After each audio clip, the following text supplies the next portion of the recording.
నా కళ్ళని నేనే నమ్మలేకపోతున్నాను. తీసుకోరే. దేనికండి? మీకంతా మంచి జరగాలి. Wish you good luck. Thanks. నిన్న మీ కోపం చిరాకు చూసి కంగారు పడ్డాను. తొందరపాట్లో నేనేమైనా మిమ్మల్ని హట్ చేశానేమో అని. తప్పు మీది కాదండి, నాది. నాకు అసలు విషయం ఇందాకే తెలిసింది. ఏం తెలిసిందండి? మీది చాలా గొప్ప ప్రేమని. Thanks God. అసలు సంగతి మీకు తెలిసినందుకు నాకు చాలా ఆనందంగా ఉందండి. నాకు తెలిస్తే మీకెందుకు ఆనందం? భలేవారండి, తెలియవలసిన వారికి తెలిస్తేనే ఆనందం. కరెక్ట్ అండి. అసలు సంగతి తెలియటం వల్లే కదా నా తొందరపాటు నేను తెలుసుకున్నాను. నా అంత అదృష్టవంతుడు ఈ ప్రపంచంలో ఎక్కడా ఉండడండి. కరెక్ట్ గా చెప్పారు. మరి నేను ఉంటాను. మళ్ళీ ఎప్పుడొస్తారు? ఎందుకు రావడం? బాయ్.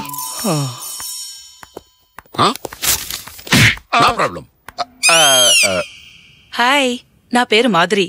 నేను వాషింగ్టన్ నుంచి మాట్లాడుతున్నాను. Is it only flower shop? Yeah, I'm Alaknanda. What can I do for you? అక్కడ నాకు బాయ్ ఫ్రెండ్ ఉన్నాడండి. బట్ అతనికి చెప్పకుండా కలవకుండా ఇక్కడికి రావాల్సి వచ్చింది. ఓ మై గాడ్, అది మీరేనా? ఏది ఏది మీరేనా? మీ గురించి మీ బాయ్ ఫ్రెండ్ వర్రీ అవుతూ దిగులు పడుతుంటే అతని ఫ్రెండ్స్ వచ్చి మీరు పంపినట్టుగా ఫ్లవర్స్ పంపించమన్నారు. రియలీ? నేనే పర్సనల్ గా ఇచ్చొచ్చాను. సర్ప్రైజింగ్. రేపు మేమిద్దరం తొలిసారిగా కలుసుకున్న రోజు. I want to greet him. Just మర్చిపోండి, నేను చూసుకుంటాను. ఏమండి, మీ తరఫు నుంచి మీరు పంపినట్టుగా నేనే పంపిస్తాను. ఓకే?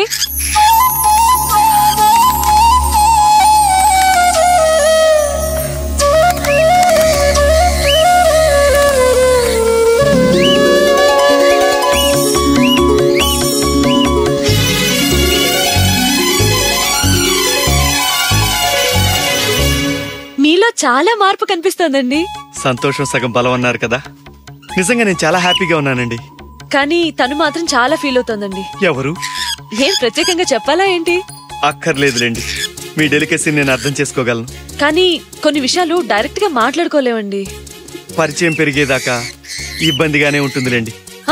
ఏమన్నా చెప్పంటారా? ఎవరికి? ఏమి తెలియనట్టు ఎంత బాగా నటిస్తున్నారు.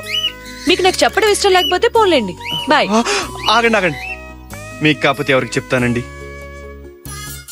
మన మధ్య ఉన్న ఈ తెరను తొలగించి దూరాన్ని చెరిపేసుకుని ఇద్దరం దగ్గర ఆ మధుర క్షణం కోసం ఎదురు చూస్తూ ఉన్నానండి. బాయ్ అండి. ఏంటో ఈయన మాటలు బొత్తిగా అర్థం కావట్లేదు. ఎప్పుడొచ్చినా ఇంతే ఇలాగే మాట్లాడుతున్నాడు. ఏదో ప్రాబ్లం ఉంది మనిషికి. సైకియాట్రిస్ట్ ని కన్సల్ట్ చేయొచ్చు కదా.